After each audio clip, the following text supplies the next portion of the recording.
Hey everybody, welcome to today's call. We're going to be talking about something that I haven't done before, and that's Puer Tea, the fermented green tea.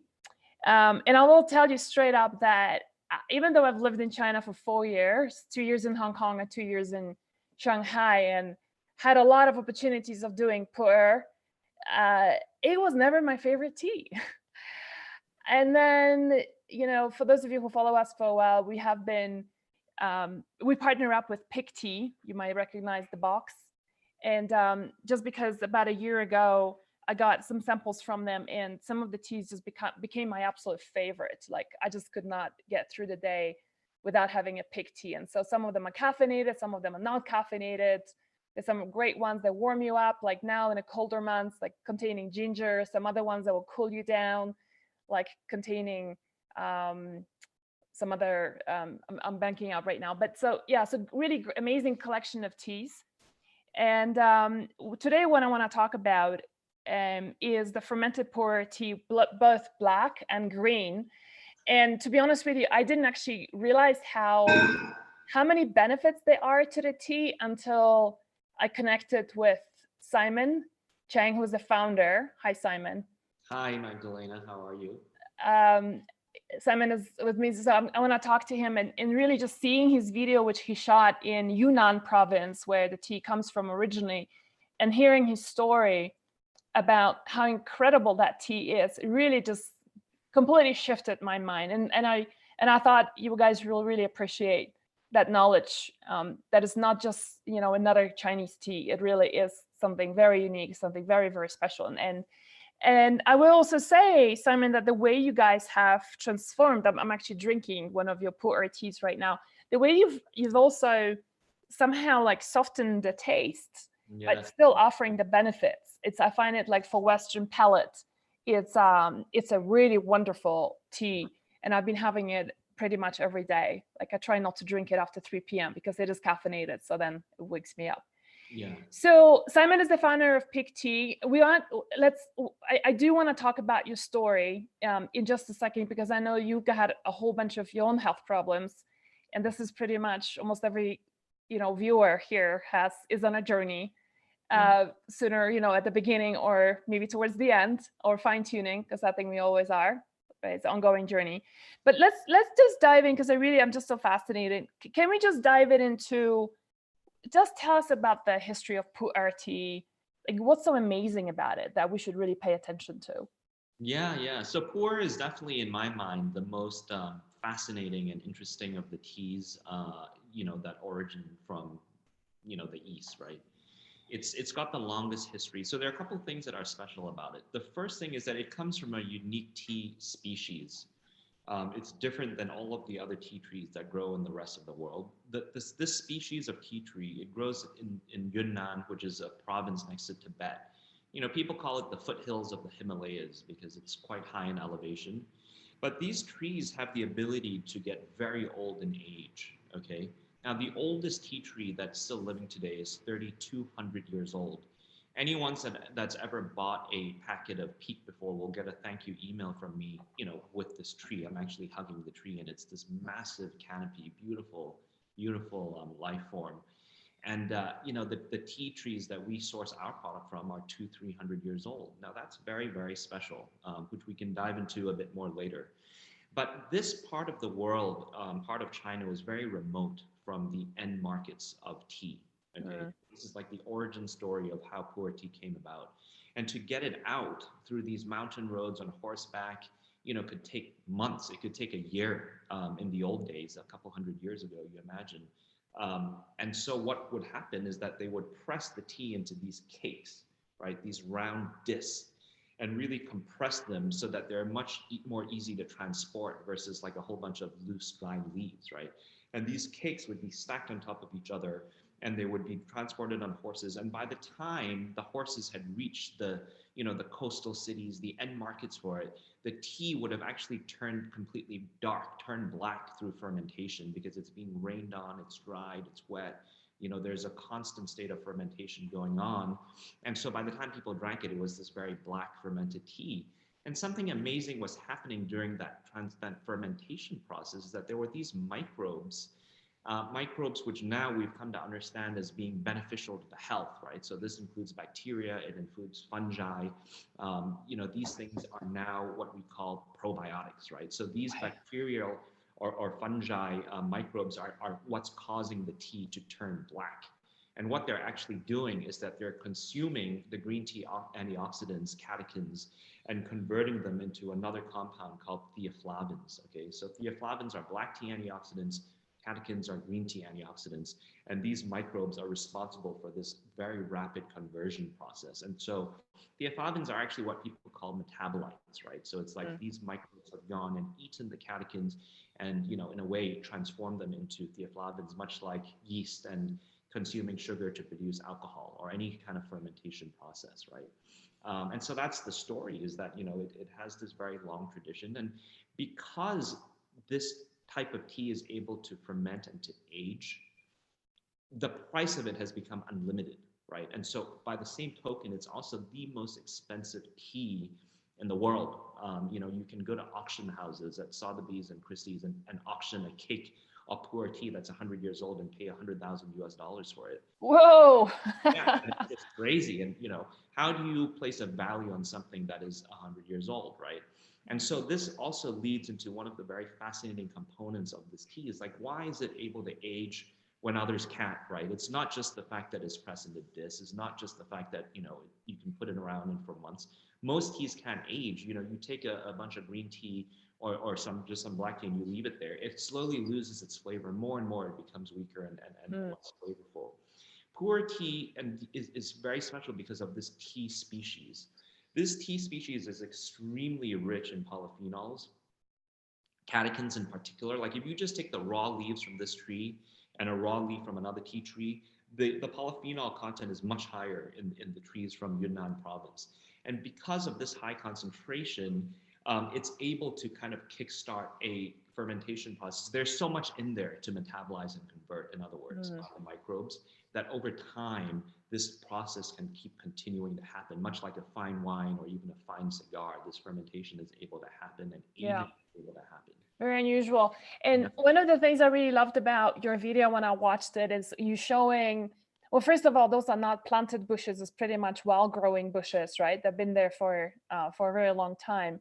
Yes, yes. And in the jungle, I mean, you'll see in the video that it's like a jungle. Yeah, totally. And I really loved like how you showing the roots growing on the side of the hill, because it's kind of like the hill almost got cut off, so you can see like a cross section of the root system, if you will, and the roots just go so deep in there. Why is that important? Yeah. So first of all, that was actually by the side of a road, and it was a natural landslide. These farmers love the trees so much, they would never think about exposing the roots like that. But what's important is that these trees were all grown from a seed. Okay, now everyone's like, well, all trees are grown from seeds, that's just like nothing, right? But it's not true. Seeds, tea trees take about 5 years to become the height of like an iPhone. Okay. Really? So before it can become productive and yield tea leaves, you're waiting about 30 to 50 years. It's beyond most people's lifetime, right, of a business. And so when you plant a seed, what happens is, many of you have seen a bean sprout or any sort of sprout, or a central root grows down. One strong, big root grows downwards, and then it starts to branch out. Okay.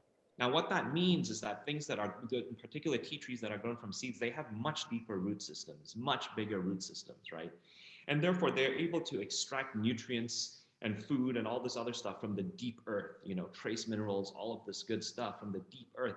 So all the stuff on the top, the weeds, the herbs, the ferns, the other vegetation, plants, they're not competing with the tree for nutrients. And therefore, there's no need to remove them. There's no need to kill them with herbicides, fungicides, all of this stuff, right? Because when they die, they decompose and go back into the earth and in fact enrich the earth. So it's an amazingly beautiful natural cycle of life and death that's meant to be that way. Now with industrial tea plants, what people do in like the vast, like 95% of the other tea in the world, they'll take a tea tree, cut a branch off, stick that branch in water, then little roots will grow, and then they'll be like, great, we just skipped like 20 years of growth cycle, and they'll stick that branch into the ground, and it's brilliant, right? But the problem is that those roots will immediately start growing sideways. They don't grow down. They go immediately grow sideways because the root thinks it's a 30-year-old root. The branch is a 30-year-old branch. So Right. it's already encoded to behave like that. And what Interesting. happens in a tea farm is that all the branches are planted densely together. So they're all competing for topsoil. Yeah. And that's when the farmers say, wow, this is our cash crop. We've invested so much money. This is a huge process. We have to kill off everything that competes with these tea trees that we planted. So you have herbicides, you have fungicides, you kill off everything. Yeah. And then the trees have depleted the topsoil, right? And so you have to feed the trees with man-made fertilizers and foods, okay? Now, then you have very weak organisms that have absolutely no defenses against insects and fungi and stuff and mold. And so you have to put even more stuff in it, pesticides, all of this stuff. Yeah. So you just have these like completely, man-fed, man-sustained plants that you're, extracting food from.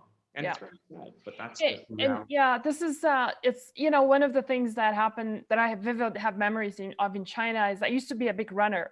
So we used to do a lot of cross-country running. And one time the club organized a run through a tea plantation. This was outside of Shanghai. And as we were running, I think that the person didn't realize that this was gonna be sprayed during that time. So they were going around with, spraying, and of course wearing masks and like these costume, these full-on protective gear, right? And I remember for months after that, I was super sensitive to chemicals, so obviously so one of the things that obviously China is very famous for, so this is a question here for you, Simon, is, China is famous for having very poor regulations when it comes to pesticides usage, right? And even when they label it organic, a good manufacturer would actually retest it. And even though it's coming organic from China, it's a lot of times it's bullshit. It comes out positive for a lot of pesticides. So tell us a little bit about, like, how do you guys deal with that whole image of China, and how do you test on your end, and how can you be sure that, Yunnan is at the end of the day still part of China, right? Oh, completely. I mean, the good thing about, there are a couple of things here. The first thing that we have to recognize, I think, is that, I think 60% or 70% of the tea in the world is produced in China. And I think in that bracket, the vast majority of that is actually premium, luxury, very expensive teas. So most of the high-end premium teas in the world are actually produced in China. But are they safe to drink though? I mean, what does premium? I don't want to. I want to talk about your stuff today, but so don't want to go too much of a rabbit hole. But when you say premium, I mean, is that safe? Is it organic? Is it free of any pesticides? Well, here's the thing: the premium organic stuff grows in very ecological settings, much like the one I described. So like the most expensive Kierguanyin teas or the most expensive oolong teas, they're literally growing on a cliff on a mountain. There's like, maybe 100 bushes and you get it from there, right? That's why, like Dragon Well tea, there's only a certain mountains here and there that you can get it from. Yeah. Now, in those cases, they are very, very safe, right? You find the source. It's typically mountainous, and you go after pristine places. And of course, you have to find trusted partners that have access to those sources. But even then, you do very rigorous testing and analysis. So we, triple toxin screen. We work with independent labs. We screen when we buy the leaf. We screen after we get it. And then we screen again when the crystals are made, right, for toxic mold, heavy metals, and pesticides. But the other thing that I think is a misconception that we need to clear up a little bit is that in Japan, which is regarded as having very clean, pure products, the vast majority of the tea is not organic. That's why it's very hard to find organic matchas, because all the plots, agricultural plots in Japan, are very close together, very dense, very high efficiency, much like all sorts of planning, agricultural, urban planning in Japan. And that's why when one person uses pesticides, the wind blows, all of the farms get polluted through pesticide drift. Right. So as far as large scale organic production of tea goes, it's actually only available in China. The African tea farms, the South American tea farms, those are very, very recent creations. And the reason that English tea companies, international tea companies, Unilever have chosen to plant there is because it's so flat that you can fly an airplane over them and just spray with an airplane. And you Yeah. can run a huge machinery through there and pick all the leaves. Right. So that's actually the lowest grade of tea that you could get. That represents the balance. Well, we're getting a whole class on tea here today from Simon Cheng, which is good. Thank you It's good. so I much mean, for the I'm information. learning too, and I love this part of the reason why I love doing these interviews, because it's for our audience, but also I learned so much from that as well. So one of the and I will say, I don't know if you know this, because I was dealing with one of your team members when you guys first approached us and I sent me samples, and I'll be honest with you, I think that the reputation for China is still so tainted in that department that I was like, show me your certificates. And I actually asked you guys to send me your certs. Yeah. I wanted to see it for myself, that it's really clean. So and ever since then, this has become my daily tea. So I just want to show, for those of you who are new to this, I'm gonna do like a little simple demo. So I'm gonna be using the fermented Pu'er green tea. And you can use cold water. I'm just gonna settle it down on the table to show you how simple it is. And this is so phenomenal for traveling. Like in my bag, I have about 5 or 6 different teas with me, caffeinated, non-caffeinated. And you literally, and the reason why I love it so much is because you just put it into your water, and whether it's warm, we don't want to have it too hot, correct, Simon? Yeah, not too hot, except Too for hot, certain yeah. teas. Yeah, certain teas require much hotter I mean, water. look at that. Like literally within 10 seconds, it's ready to go, right? And if it was warmer, it will probably dissolve even quicker. Simon, would you say? Yeah. Oh, yeah. Definitely. Yeah. So, and that's ready to go, right? And, even sometimes during the day, I'm just like, I don't want to stand there and brew my tea. I just want to dissolve it, right? And just wonderful. And I will say that's one of the things, if for those of you guys who've tried Puer Tea and you're like, oh, it's pretty bitter and it's pretty an intense flavor, this has been made into something so wonderful. Like it's in terms of taste is amazing. So tomorrow or the day after, we're having a new article that's coming out about the benefits of fermented tea.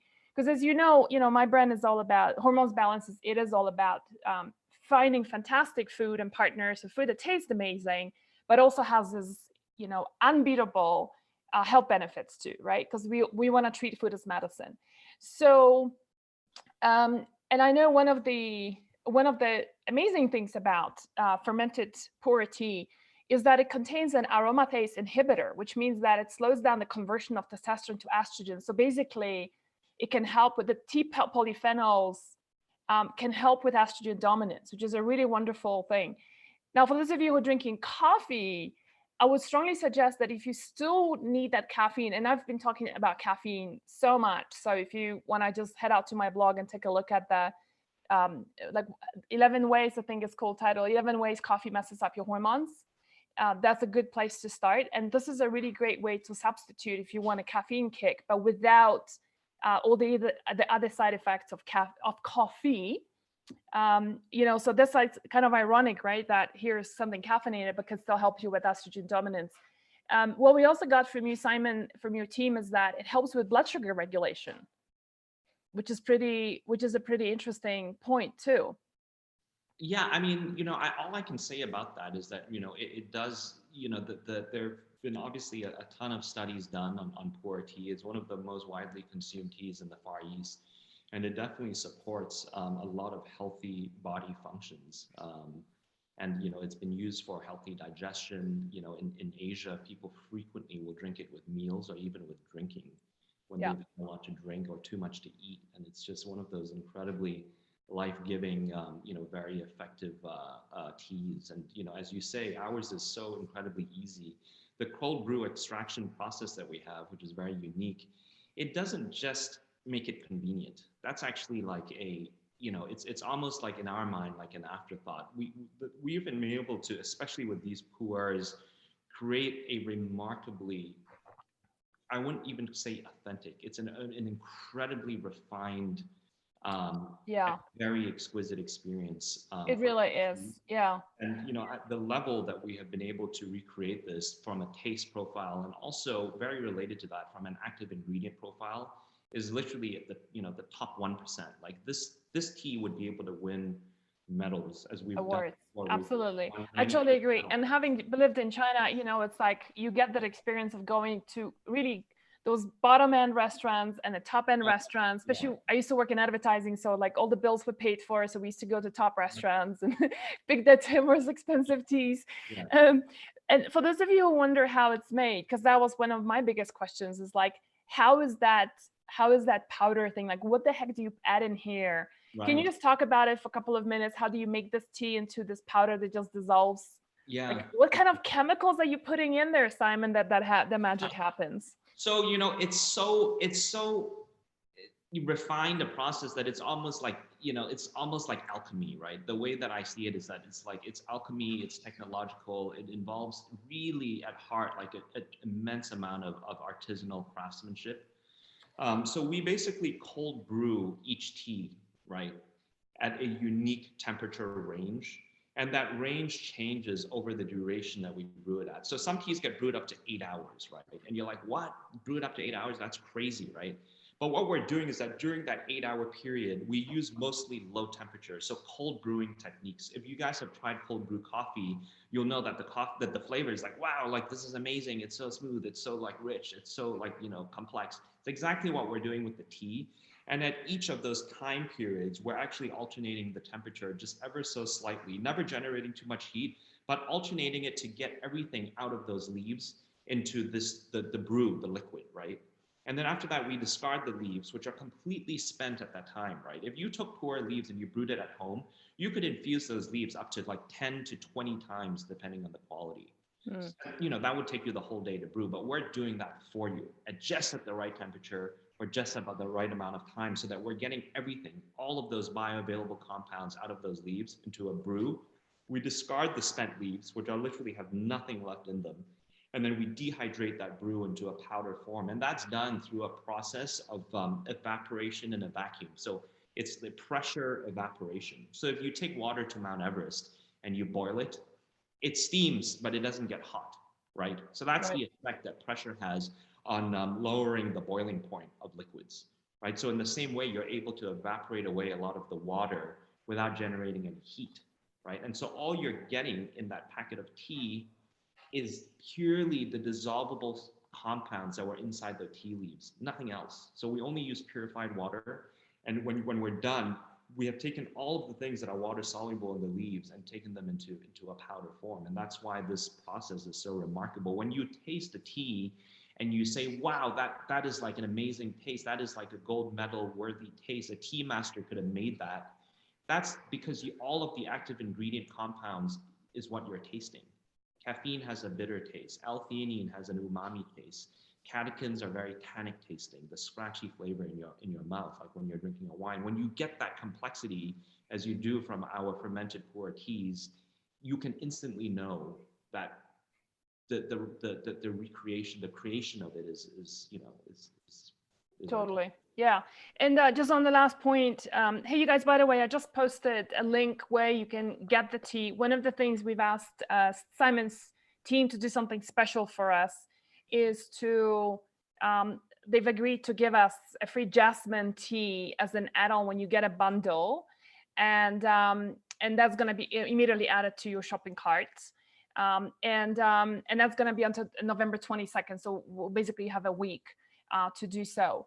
And the other thing is, Simon, I'll just add on to this before I move on to your story, which is really interesting, is because it is fermented, it actually, we found research that shows that fermented pu'er tea, and by the way, this doesn't mean kombucha, which I'm not a fan of at all, because it's super yeasty. It actually messes up a lot of people's microbiome.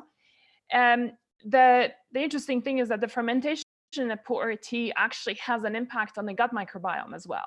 And so if you follow us for a while, you know that the gut bacteria is super important to code for enzymes that help to break down estrogens.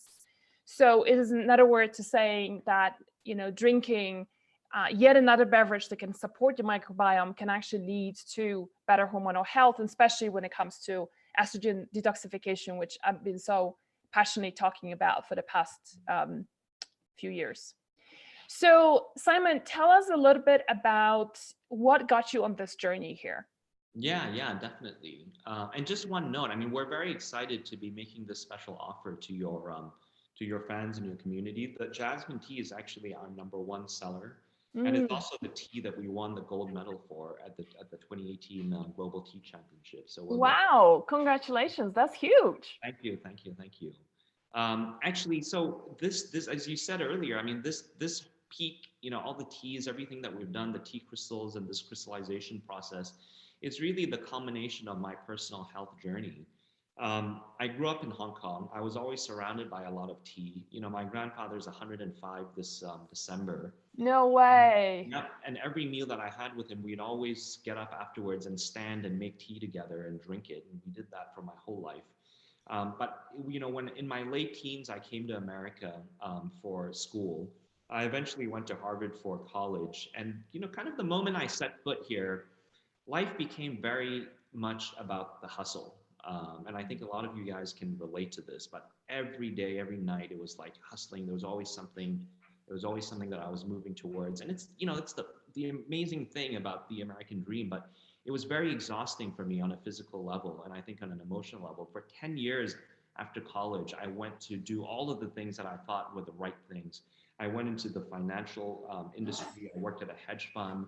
I was making a lot of money. It was what everyone thought was the wow. Everyone wanted a job in a hedge fund. It was competitive. It was like high powered. And every year I got sick. I had different respiratory infections. It would be my sinus, my nose. It might develop into a chest infection. And every year I would go see the doctor, and they would be here, you know, take these antibiotics. You know, then I had, you know, steroid sprays for my sinuses. Then I would have skin issues that would more steroidal creams and, you know, like antibiotics for the skin. And it was just this endless 10 years. And I never thought, no one told me that there was something wrong with me, because I would go see the doctor and he was supposed to tell me if I was doing something wrong. And I just thought it was normal to get all these illnesses and get antibiotics. And I'm 40 years old, by the way. Many of you now today are like, oh my God, like that's so crazy. Well, you know, like 10, 15 years ago or 20 years ago, it was the norm, you know, at least where I was living, right? And then actually both my lungs collapsed in those 10 years. And I had to get operations in both lungs where they put staples to staple up the holes. Again, all respiratory illnesses. And then when I turned 30, it was a very kind of pivotal time in my life, because I was going to business school, and you know, people think about career change and this and that and what they want to do for the rest of their lives. And I was at Stanford, and I went to see the doctors there, and they told me I have sleep apnea, which is a sleeping disorder where your airways collapse and you can't breathe, and then you snore and you wake up. And the doctors told me that, hey, you know, you're going to get a premature heart attack and, you know, premature stroke, and, you know, the risk is super high. And, you know, you have to get this surgery because it's like a no-brainer, right? The surgery will be so effective. The success rate is so high. You're so young. Can you imagine your love life if you have to sleep with a CPAP machine? And I was so sold. I mean, I was hustled. I was sold. I was like, oh my God, I'm so glad I'm here. Thank God I met you. Oh gosh, you know, if I was anywhere else, I wouldn't, maybe the level of you know, care wouldn't be this professional. So I did the surgery, and it was a complete catastrophe. It was in the middle of my first and second year of school. And I remember the day after this, the day of the surgery, the doctors wheeled me into the ICU that night. They were like, "You have to sleep in the ICU," and I was like, "Why? Like this is supposed to be so routine and so easy." And you know, I was like totally out of it, right? All the anesthesia. And then my friends come to see me the next day, and the look of horror on their face told me something that, you know, Mm. that something was wrong. They were like, what have you done to yourself?" Someone asked me like, "Why did you need this? Like, what have you done?" My head was like this big, totally swollen and inflamed. And I didn't even know, like I was in such a daze, you know. So I went home eventually, took all of this liquid codeine for 2 weeks. There was so much pain. And then I went off on my way to an internship in Shanghai, actually, in a private equity job. And every day my jaw started swelling a bit. Mm. And I called the doctor. I was like, "Hey, doesn't seem normal." And they're like, "Oh no, you know, it's possible you might have a jawbone infection." And I said, "Jawbone? You know, you didn't say you're doing anything to my jawbone. You just said you're shrinking my nasal turbinates, taking out the soft palate, the tonsil, you know, removing the tonsil, all this stuff." And they're like, "Well, actually, you know, we said that we would move your tongue, and the way to do that is to cut a hole, cut a hole in your jawbone where it's connected to your tongue through a tendon, and we pulled that piece of bone out and then put a screw in place. I had no idea that this was being done. Oh my God. And so nobody primed you. So this was not like an Nobody, emergency. Nobody told you that you were gonna get that? nobody told me I was going to be in the ICU. Nobody told me that they were going to cut a hole in my jawbone. And so the worst thing is that I had to go back. I had to quit my internship, fly back to Palo Alto. They had to do a whole thing, remove the screw, clean it out.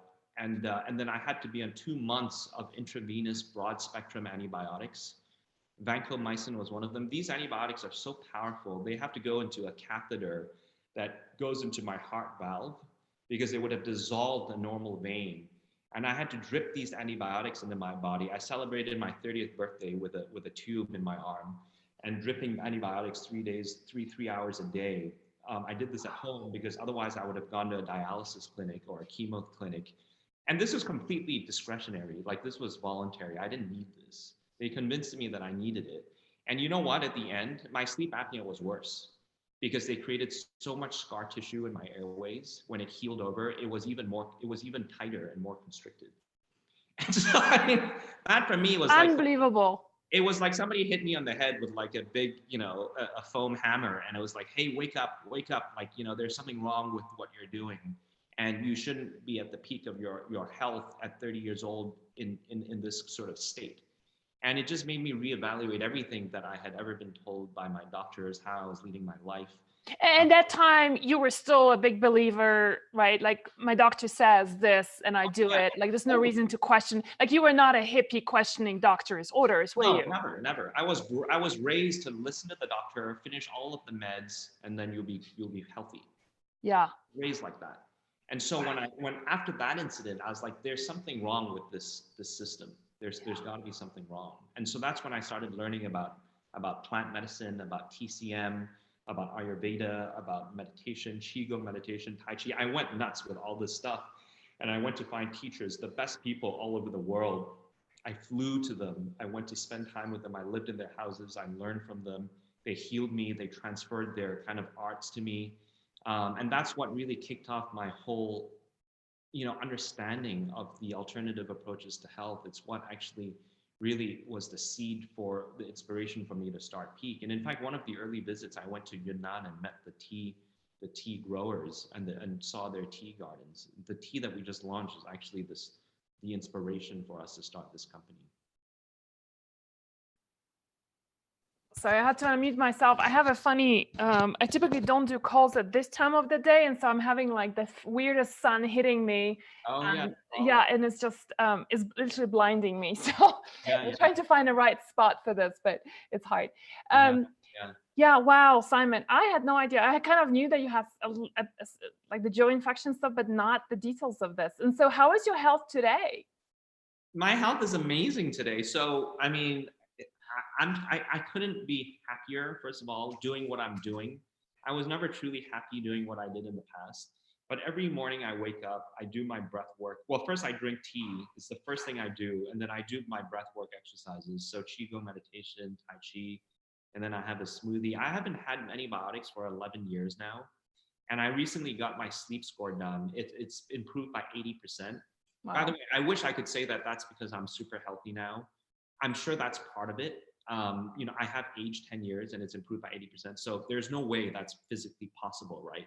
What the doctor told me is that the Stanford Sleep Study Clinic actually is very aggressive with how they measure apnea events. And so what is not an apnea event in another clinic might be considered one by them. So the score is always worse when you're there. Right. And it always seems like your sleep apnea is severe. But nevertheless, my sleep apnea has at least remained constant, if not improved dramatically. Yeah, it's the fear, right? I mean, it's the fear factor that seems to be accompanying pretty much every diagnosis in the Western medical system. Yeah. I took my dog to the vet this morning because she has some mucus, respiratory infection, and immediately the doctor said, "Hey, here's the antibiotics. Take 1 week." And I asked him, I was like, "Hey, does she really need this?" And you know what he said? He said, it's almost certain that it will clear without the antibiotics, but patients come in here And they're like, oh my God, my dog is sick. Like, you have to do something for me. Like, give me something. And he's Yeah. like, that's the only reason we operate like Oh this. my God. Yeah, it's I did not think we're gonna be going in the direction of talking about our dogs, but I'll just throw in a story to that. I just adopted a dog, a Jack Russell, I see. and Yeah. she I have a she's on terrier a too. sofa right now. I Uh, see. and she, she was bleeding from her vulva, and took her to the hospital. Everything was inconclusive from all the labs that they ran, $500 worth of labs. And then they say it's inconclusive, but we'll give you an antibiotic as a prevention. And I'm like, since Yeah. when an antibiotic's a prevention if you don't even know what the problem is?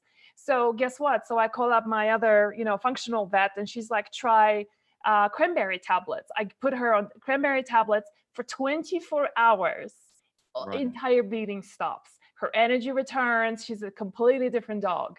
Right. And so anyway, how far we've gone from talking about tea to cranberry tablets for dogs. And our pets.